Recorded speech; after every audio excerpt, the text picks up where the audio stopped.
করার জন্য বিশেষভাবে অনুরোধ করছি। ঈদগাহ বহুমুখী উচ্চ বিদ্যালয় ও কলেজের হাজী নূর আহমদ স্মৃতিবৃত্তি, হাজী ইউসুফ স্মৃতিবৃত্তি প্রদান, অভিভাবক সমাবেশ, বার্ষিক ক্রীড়া প্রতিযোগিতার পুরস্কার বিতরণ অনুষ্ঠান সম্পন্ন হয়েছে।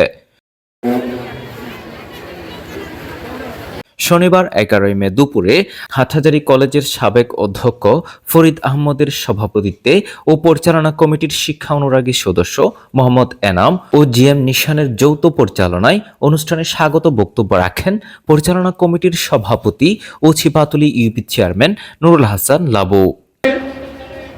বিশেষ করে সাবেক গোপালবর্ধন ইউনিয়নের কতিপয় গুণীজন ব্যক্তি। অনুষ্ঠানে প্রধান অতিথি হিসেবে উপস্থিত ছিলেন জাতীয় সংসদের বিরোধী দলীয় উপনেতা ও স্থানীয় সংসদ সদস্য ব্যারিস্টার আনিসুল ইসলাম মাহমুদ। এই যে এখানে এতগুলো লোক এসছেন কি জন্য? এনারা এখানে না আসলেও পারতেন। আমি যেহেতু নির্বাচন করব, আপনাদের কাছে আসতে হবে, সেজন্য না হয় আমি বাধ্য হয়ে আসি। এনারা কিন্তু কেউই এখানে নির্বাচনে নাই। উক্ত স্কুল অ্যান্ড কলেজ মাঠে অনুষ্ঠিত অনুষ্ঠানে প্রধান আলোচক হিসেবে গুরুত্বপূর্ণ আলোচনা করেন চট্টগ্রাম বিশ্ববিদ্যালয়ের উপাচার্য অধ্যাপক ডক্টর বেনু কুমার দে। আপনাদের সবার উপর পরম করুণাময় সৃষ্টিগত আশীর্বাদ বর্ষিত হোক। অন্যান্যদের মধ্যে বক্তব্য রাখেন উপজেলা নির্বাহী কর্মকর্তা এবিএম মশিউজ্জামান, পৌর প্রশাসক আলহাজ মঞ্জুরুল আলম চৌধুরী, শিক্ষা কর্মকর্তা মাইনুদ্দিন মজুমদার, সাবেক সভাপতি অ্যাডভোকেট এএফএম মঈনুদ্দিন, মোহাম্মদ আলী চৌধুরী প্রমুখ।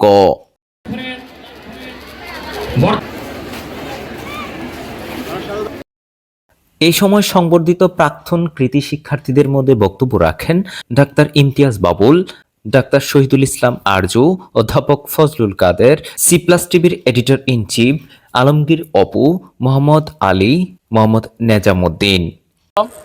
আরা 5 জন বিসিএস অফিসার আরা বাইর করে না পারি। এছাড়া শিক্ষার্থীদের পক্ষ থেকে বক্তব্য রাখেন ওই স্কুলের 10ম শ্রেণীর শিক্ষার্থী মোহাম্মদ আনোয়ার। মঞ্চে সভাপতিত্ব করছেন মাদুরী হতে দুইবার।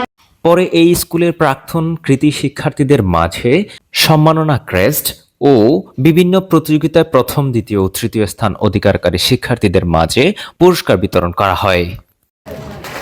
প্রধান অতিথির কাছ থেকে ক্রেস্ট গ্রহণ করার জন্য প্রধান অতিথির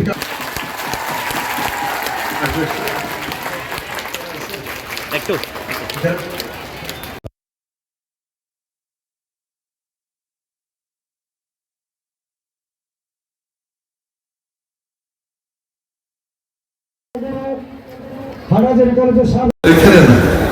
যেই শিক্ষা প্রতিষ্ঠানে যায় সেখানে কিন্তু মহিলারাই আসেন, বাবারা আসেন। আমার মনে হয় আস্তে আস্তে একটা অবস্থা হয়ে যাচ্ছে যেখানে বাবারা মনে করেন ছেলে মেয়ের দায়িত্ব বোধ মাদের, তাদের লেখাপড়া করানো, তাদের দেখভাল করা, তাদের জন্মের পর থেকে বড় করা, এগুলো মাদের দায়িত্ব। এটা কিন্তু ঠিক। আজকে সমাজ বদলেছে।